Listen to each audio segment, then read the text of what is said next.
नमस्कार प्रेक्षकांनो, स्वागत आहे तुमचं लग्नानंतर होईलच प्रेम या मालिकेचे आपण आज इंटरेस्टिंग असे रिव्ह्यू ऐकत आहोत. बघा प्रेक्षकांनो, आज वसुआत्यांनी खूप मोठा प्लॅन केलेला असतो आणि तो काय प्लॅन आहे हे आपल्याला शेवटी बघायला मिळेल, पण शेवटपर्यंत नक्की बघा. चला, सुरुवातीला आपण बघतो की शारदाताई घरी आलेल्या असतात आणि नंदिनी त्यांचं बोलणं ऐकून घेते आणि त्यांच्याजवळ जाते आणि म्हणते की आई आई आई म्हणजे शारदाताई म्हणतात की हो नंदिनी, हो मला माहिती होतं. बघा काव्या आईला काहीच बोलू देत नाही आणि म्हणते की आई जाऊ दे ना. काव्या म्हणते की नको तो विषय परत परत, सारखं सारखं कशाला आपल्या जखमांवरती नख मारायची. शारदाताई म्हणते की जखमेवर खपली धरली असेल, त्यामुळे आतापर्यंत मी माझ्या तोंडातून सुद्धा काय बाहेर काढला नाही. बघा प्रेक्षकांनो, शारदाताई म्हणतात की पण जर जखमा ओल्याच असतील तर आता तरी मला बोलू दे. शारदाताई म्हणतात की हो, काव्याने मला सांगितलं होतं. लग्नाच्या दुसऱ्या दिवशीच जेव्हा पार्थ, जीवा आणि आपल्या दोन्ही मुली जेवायला आपल्या घरी आल्या होत्या ना, तेव्हाच मला काव्या आणि जीवाबद्दल कळलं होतं. बघा प्रेक्षकांनो, हे ऐकून नंदिनीला आणि बाबांना खूप मोठा धक्का बसतो. पण बघा आता अजून पुढे काय काय होणार आहे ते. आणि बघा हे शारदाताईंना कसं कळलं ह्या गोष्टी त्यांनी इथे व्हिज्युअलाइज करून दाखवलेल्या आहेत. आणि इकडे नंदिनीला आठवतं जेव्हा लग्नाच्या वेळेस आई तिला म्हणते की सासरचं सुद्धा असंच असतं ग, अति केलं की गृहीत धरतात. इकडं नंदिनी म्हणते की हो पण आपण करायचं काय, तेव्हा तिची आई म्हणते की स्वीकार करायचं. बघा प्रेक्षकांनो, ते झाल्यानंतर इकडे आईने जेव्हा फोन केलेला असतो तेव्हा आई नंदिनीला विचारते की काव्या कशी आहेत ग. आई म्हणते की तिला पण फोन केला होता मी, पण तिने कट केला. आई म्हणते की काय झालंय ग, नेहमीसारखा तय तयाट तर नाही ना केला तिने. हे सगळं प्रेक्षकांनो नंदिनीला आठवत असतं. बघा प्रेक्षकांनो, शारदाताई म्हणतात की अगं आई आहेत ग मी, काव्यावर झालेला अन्याय ऐकून माझ्यावर काय अवस्था झाली होती ना हे मी नाही सांगू शकत. आई सांगते की तू तिथे मांडवात नसताना आम्ही ज्या प्रकारे काव्याला लग्नासाठी उभी केली ते आठवून मला स्वतःचीच लाज वाटायला लागती. बघा बाबा म्हणतात की शारदा, तू एकटीनेच हिला उभं केलं होतं का लग्नासाठी. बाबा म्हणतात की मी सुद्धा पापाचा भागीदार होतो ना. बाबा म्हणतात की तुला हे सगळं आधी माहीतच होतं का, मग का नाही सांगितलं शारदा. शारदाताई म्हणतात की कारण मला नंदिनीचं लग्न दुसऱ्यांदा मोडताना बघायचं नव्हतं, म्हणून शारदाताई म्हणतात की मी काव्याला तडजोड करायला सांगितली. बघा प्रेक्षकांना, एवढं सगळं सांगितलं जातंय तरी यांच्या डोक्यात प्रकाश का पडत नाहीये, बाबा का समजून घेत नाहीये काव्याला. आई म्हणते की मी तिला सांगितलं की पार्थ पासून डिवोर्स घेऊ नको, आणि इकडे बघा आई म्हणते की ती बिचारी तुम्हाला सगळ्यांना सांगायचा प्रयत्न करत होती. अनेकदा तिने प्रयत्न केला पण मीच इतकी कच खाल्ली ना की मी हॉस्पिटलाइज झाले. मग काव्याने तात्पुरती माघार घेतली. बघा प्रेक्षकांनो, एवढं सगळं ऐकूनही मला तरी असं वाटतं की यांनी थोडासा आता विश्वासही ठेवायला पाहिजे. आणि झालेली घटना सगळी कशामुळे झाली हे तर सगळ्यांना माहीतच आहे. आई म्हणते की नंदिनी, हे जे काही घडलं ना त्यात तिचा काही दोष नाहीये. आई म्हणते की तुला जर कोणाला दोष द्यायचा असेल ना तर तो तू मला दे. वाटलं होतं झाकली मूठ 1.25 लाखाची असं समजून हे कटू सत्य पाताळात गाडून टाकावं.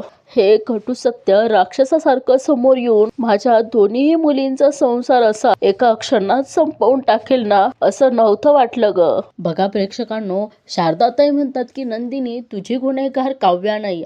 आणि बिचारा हात जोडतात नंदिनी समोर आणि म्हणतात की मी आहे. बघा प्रेक्षकांनो, हिला काव्याला माहिती असतं की आईची तब्येत चांगली बरी नसते, म्हणून ती म्हणते की ए आई तू शांत हो बरं, तू रडू नकोस आणि स्वतःला त्रास करून घेऊ नकोस बरं. तुझी तब्येत जपायला हवीस ना. आरुषी म्हणते की म्हणजे आई तू ह्या गोष्टीमुळे तेव्हा आजारी पडली होतीस. बघा प्रेक्षकांनो, बाबा म्हणतात की बरं आहे, अजून काय काय लपवलं तुम्ही सगळ्यांनी. बघा इकडे नंदिनी म्हणते की मला तर आता माझीच माणसं अनोळखी वाटायला लागलेली आहे. नंदिनी म्हणते की मग असं असेल की मीच तेवढी लायक नसेल, माझी माणसं त्यांचं मन माझ्याकडे मोकळं करू शकू नसतील. बघा आई म्हणते की नंदिनी असं नाहीये ग.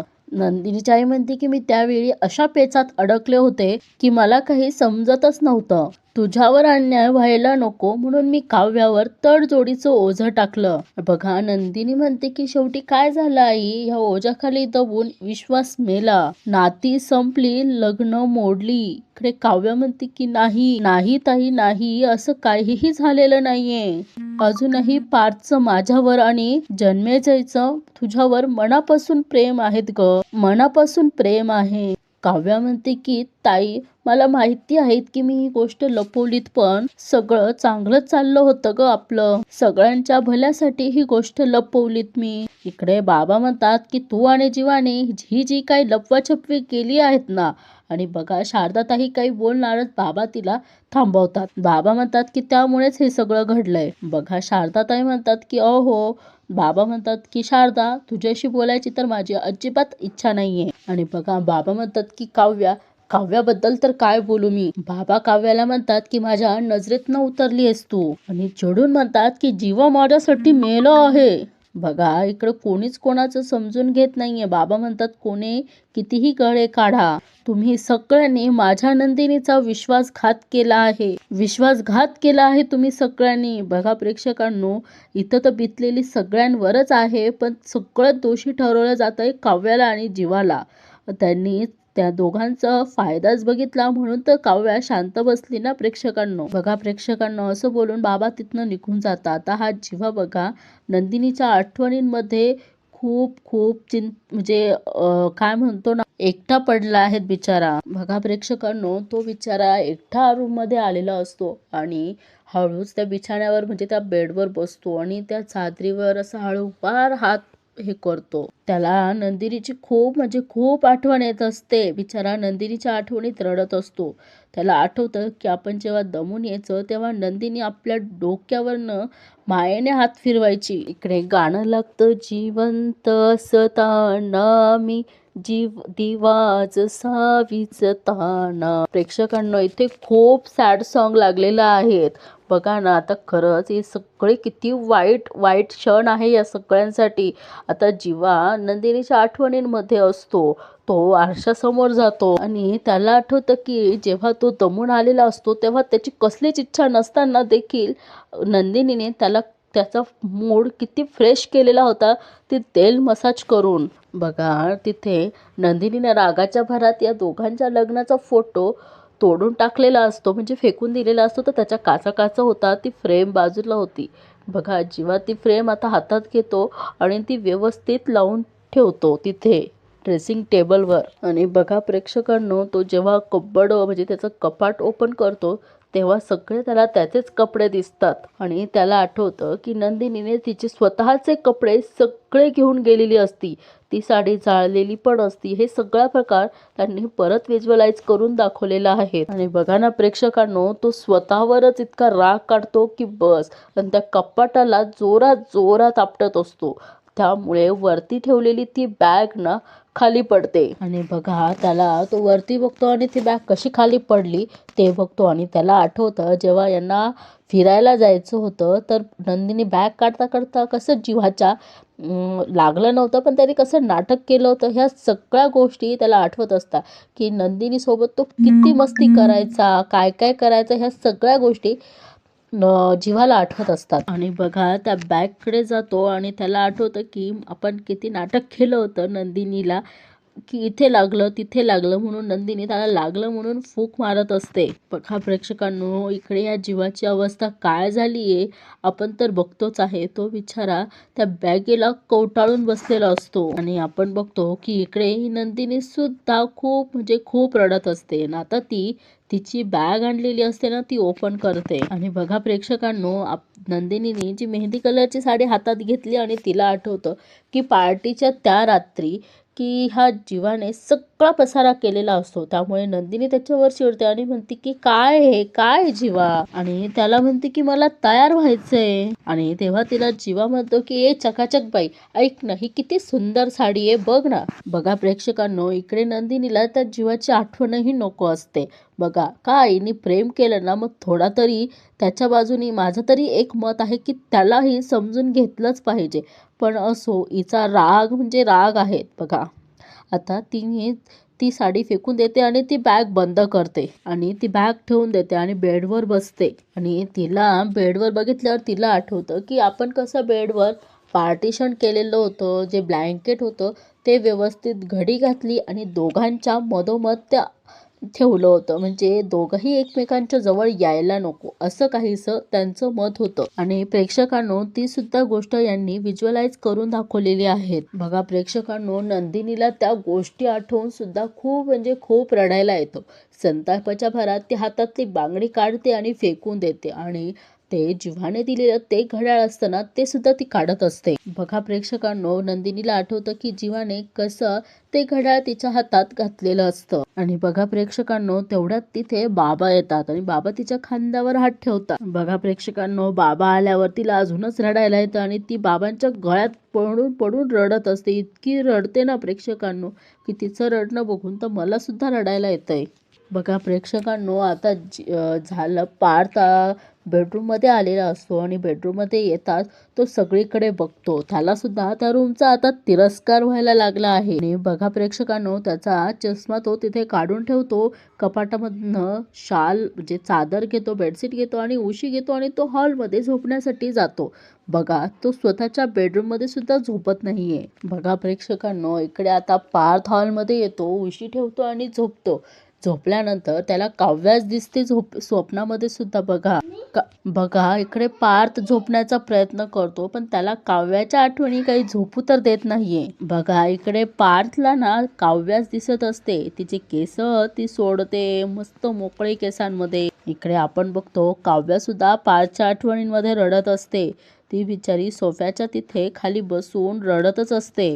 तिला आठवतं की कसं ती काव्याला पाठीमागनं मिठी मारते, किती मस्ती करते, पिलो मारायची, किती मस्ती करायची. बघा इकडे पार्थला बी काही झोप येत नसती. इकडची उशी बदलली, इकडच्या कुशीवर झोपतो, तरीही त्याला समोर त्याच्या स्वप्नांमध्ये त्याच्या मनामध्ये जर काव्य असेल तर त्याला ती काव्याच दिसते. बघा इथे उशी फोल्ड करून तो झोपण्याचा प्रयत्न करतो, पण त्याला काही झोप लागत नाही. बघा प्रेक्षकांनो, इकडे काव्य एकटीच असते, पण तिच्या आईला पण तिची काळजी आहे. तिची आई तिच्या जवळ येते, तिला उठवते. बघा ही काव्या तिच्या आईच्या गळ्यात पडून पडून रडत असते. बिचारीची एवढीशी चूक आहे, पण त्याचा किती मोठा गैरसमज झालेला आपण बघतोच आहे. बघा प्रेक्षकांनो, इकडे पार्थला काही झोप येत नाही हे मानिनी ताईंना दिसतं, म्हणून मानिनी ताई तिथे येतात आणि त्याच्या डोक्यावरनं हात फिरवतात. पण बघा हा पार्थ लगेच उठून बसतो. बघा प्रेक्षकांनो, मानिनी ताई त्याच्या जवळ बसतात, त्याच्याशी बोलण्याचा प्रयत्न करतात, पण हा पार्थ काही बोलतच नाही. आणि तो त्याच्या आईला म्हणतो की झोपायला जा, पण त्याची आई नाही म्हणते. बघा प्रेक्षकांनो, तो त्याच्या आईसोबत सुद्धा बोलत नाहीये. तो शेवटी रूम मध्ये निघून जातो. बघा प्रेक्षकांनो, इकडे पार्थ आता बेडरूम मध्ये येतो आणि उशी ठेवतो आणि झोपण्याचा प्रयत्न करतो, पण त्याला आणि रडतो सुद्धा आहे. आणि त्याला आठवतं की काव्या म्हटली की आता आपण रूम पार्टनर्स. बघा प्रेक्षकांनो, इकडे मानिनी ताईंना सुद्धा पार्थची अवस्था बघवत नसते. त्या त्याच्या बेडरूम मध्ये येतात त्याला बघण्यासाठी. बघा प्रेक्षकांनो, इकडे जेव्हा यांचे सुरुवातीला भांडणं चालू असायचे तेव्हा काव्या त्याला जवळ सुद्धा बसू देत नसायची. बघा हे जेव्हा पिकनिकला जातात तेव्हा किती चेंजेस झालेले असतात हे सुद्धा पार्थला कळत असतं. बघा प्रेक्षकांनो, इकडे काव्या तिच्या आईच्या मांडीवर डोकं ठेवून रडत असते. तिला पण काही झोप लागत नाही. आणि बघा तिला पार्थची खूप म्हणजे खूप आठवण येत असते. ती जेव्हा म्हणते की हा फोटो आपण आता बदलायला हवा, तेव्हा पार्थ तिचे गाल ओढतो. ते तिला तो क्षण सारखं सारखं आठवत असतो प्रेक्षकांनो. बघा प्रेक्षकांनो, इकडे काव्याला असं वाटतं की पार्थने मला मेसेज किंवा फोन तरी करावा, म्हणून ती फोन बघत असते की आलाय की काय. आणि त्याच्यानंतर ती प्रे करत असते, प्रार्थना करते आणि तिची आई तिच्याकडेच बघत असते. आणि बघा प्रेक्षकांनो, इकडं तर यांची वसुआत्याची आणि रम्याची तर मस्त पार्टी चालू आहेत. मस्त ती शॅम्पेन फोडतात काय, ओ हो डान्स गाणे काय करतात काय. बघा इकडे वसुआत्याने दोन्ही ग्लासमध्ये ओतलेली असते आणि ही रम्या म्हणते की लवकर घे लवकर घे. वसुआत्या म्हणतात अगो हो, आणि दोघेही घेतात आणि म्हणतात की cheers cheers to our success and happily. Ramya म्हणते की येस येस येस. आणि इकडे बघा वसुआत्या जेव्हा तिला फ्लाइंग किस देताना तेव्हा ही रम्या त्या काव्यासारखं असं अडवतेस. आणि वसुआत्या म्हणतात की ए काव्य आहेस का तू असं करायला. आणि बघा रम्या पकडते आणि स्वतः पप्पी घेते. इकडे रम्या म्हणते की आई आपण जिंकलो ग, आपण फायनली जिंकलो. इकडे रम्या वसू आत्या किती किती हसत असतात. रम्या म्हणते की फायनली आपण आजच्या दिवसावर आपली मोहर उमटवली आणि दोघेही बसतात. वसू आत्या म्हणतात की खरंच रम्या, खरंच खरंच जिंकलो आपण. वसू आत्या म्हणतात खरंच ना, आपले आता दुःखाचे दिवस संपले आणि तेही कायमचे. बघा इकडे वसू आता म्हणतात की पण या लोकांचा त्रास अजून काहीतरी संपलेला नाहीये, यांना अजून खूप हाल भोगायचे आहेत. आजची रात्र रडून रडून थकून झोपल्या असतील खरं तर. इकडे रम्या किती किती हसत असते. पण उद्याची सकाळ सगळ्यांच्या आयुष्यामध्ये अजून एक वादळ घेऊन येणार आहेत. बघा प्रेक्षकांनो, मी तुम्हाला सुरुवातीलाच बोलली होती की वसू आत्यांनी आता एक खतरनाक प्लॅन केलेला आहे. आणि काय वादळ असणार आहेत ना प्रेक्षकांनो, जबरदस्त. बघा तुम्ही आजचा एपिसोड उद्याचा एपिसोड नक्की बघा प्रेक्षकांनो. ही शॅम्पेन दारू पित असताच रम्या थांबते. रम्या म्हणते की म्हणजे तू आता आणखीन काय केलं आहेस आई? इकडे वसू आत्या म्हणतात की का सस्पेन्स आवडत नाहीस का तुला? रम्या म्हणते की आता तू माझीच वाक्य मला ऐकवून दाखवणार आहेस का? इकडे वसू आत्या तिच्या या बोलण्यावर अजूनच हसतात. वसू आत्या म्हणतात की ह्या अशी वाक्य बोलून बोलून ना मला त्रास देत असते सतत. रम्या म्हणते की सॉरी सांग ना, अजून काय केलंय, म्हणजे त्यांच्या नशिबात अजून काय वादळ येणार आहेत सांग ना. बघा प्रेक्षकांनो, ही रम्या इकडे फार म्हणजे फार उत्सुक असते की त्यांच्या आयुष्यात आता अजून नवीन वादळ काय येणार आहेत ते जाणून घेण्यासाठी. बघा इकडे वसू आत्या सांगण्याआधीच खिदी हसतात, पण रम्याला अजून चिडचिड होते आणि ती म्हणते की सांग ना. वसू आत्या म्हणतात की अगं हो. वसू आत्या म्हणतात की सांगू. रम्या म्हणती हो. वसू आत्या म्हणते ऐक मग. वसू आत्या म्हणतात की उद्या. रम्या म्हणती ह. वसू आत्या म्हणतात सकाळी. रम्या म्हणती ह. वसू आत्या परत म्हणतात की उद्या सकाळी. इकडे रम्याला काही राहवत नाही आणि म्हणते लवकर सांग ना ग, किती निवांत चाललंय तुझं, किती सस्पेन्स. वसू आत्या म्हणतात अगं थांब, नाहीतर सांगणार नाही. रम्या म्हणते की नाही सांग मी ऐकते, बसते.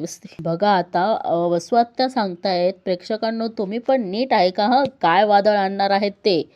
वसू आत्या म्हणतात की उद्या सकाळी मोहिते आणि देशमुख या दोघांच्या दारामध्ये खूप मोठं वादळ येणार आहे. असं वादळ की काही केल्याही लोक अडवूच शकणार नाही. बघा प्रेक्षकांनो, आता काय वादळ असणार आहेत आपल्याला बघायला मिळेलच. बघा प्रेक्षकांनो, इकडे वसू आत्या खिदी हसतातच आणि रम्या म्हणते की किती वाईट आहेस ना ग तू. वसू आत्या म्हणतात हो, बघ ना कशी वागतेस तू. वसू आत्या म्हणतात रम्या म्हणते की मेलेल्या माणसाला असं सतत ना मारू नये माहितीये. वसू आत्या म्हणतात हो का. रम्या म्हणती हो मग. रम्या म्हणते अगं कशी वागली आहेस तू त्या दोघांबरोबर. वसू आत्या म्हणतात दोघांबरोबर. रम्या म्हणते की नाही खरं तर चौघांबद्दल. वसू आत्या म्हणतात आत्ता त्या चौघांमध्ये कुठेतरी प्रेम बरसत होतं. आधी दोघांमध्ये म्हणती, नंतर म्हणते की खरं तर चौघांमध्ये. वसू आत्या म्हणतात आणि काय केलंस ग तू? मला त्यांना होणारा त्रास असा सहन होत नव्हता ग, बघवत नव्हता. ताटात तूट केली ग तू त्यांची. बघा प्रेक्षकांनो, ही रम्या ना त्या चौघांचीही मजाक करत असते आणि जसं त्यांना त्रास होतोय ना तसं स्वतःची त्यांची ऍक्टिंग करून स्वतः रडत असते. आणि वसू आत्या म्हणतात हो. रम्या म्हणते की आई वाईट आहेस ग तू, खूप वाईट आहेस ग. आणि आई म्हणते की नाटकी गप्पस आणि पिते. रम्या म्हणते हो. आणि ही रम्या म्हणती मग तू सांग ना, तू कशाला मला अशी होल्डवर ठेवते, सस्पेंड ठेवते, तू सांग ना मग मला. मग मी नाही करत अशी नाटकं, तू सांग पहिले मला. रम्या बघा, रम्याला म्हणजे वसू आत्यांनी काय वादळ आणलंय. फक्त त्यांचे नावं सांगितले की मोहिते आणि देशमुखांच्या घरात, पण नक्की काय केले हे प्रेक्षकांनो त्यांनी अजून सांगितलेलं नाही. त्यामुळे रम्या अशी नाटकं करत आहे. आणि बघा वसू आत्या म्हणतात काय ना रम्या, सुरुंग मी पेरलाय, पण जसा धमाका झाला तो आवाज तुझ्या कानापर्यंत घुमेल की मग कळेल सगळं. आणि इकडे रम्या म्हणते की पण वसू आत्या म्हणतात चिअर्स टू दॅट. आणि रम्या पण चिअर्स करते आणि दोघेही किती आणि हे जे झालेलं आहे ते एन्जॉय करत असतात. बघा प्रेक्षकांनो, आता रात्र झालेली सकाळ झालेली असते आणि इकडे बघा मानिनी काकू पिहूचं रेडी करत असतात आणि म्हणतात की पिहू तुझी बॅग रेडी झाली, तू सतत मोबाईल बघत नको बसूस ग, जा ट्युशनची वेळ झालीत की नाही. आणि बघा जीवा आहे ना वरतून खाली आलेला असतो आणि आईला म्हणतो की आई आई मला जरा चहा देतेस का ग. आणि मानिनी काकू म्हणतात की हो देतेस. आणि इकडे मानिनी काकू त्याच्या जे अंगाला हात लावतात आणि म्हणतात की झोप लागलीस का रे जरा तरी. आणि बघते ते काय म्हणते, अरे तुझं अंग गरम आहे. आणि आई म्हणते की तू डॉक्टरकडे जाऊन आहे, ये मी तुझ्या सोबत येते मी. अरे पिहूला पण बरं वाटत नव्हतं, पिहू पण डॉक्टरकडे जाऊन आली. अरे जीवा म्हणतो अगं नाही नाही नाही मी ठीक आहे ठीक आहे. आणि बघा प्रेक्षकांनो, आता ही पिहूने काहीतरी बघितलं असतं आणि ती म्हणते की जीवा दादा.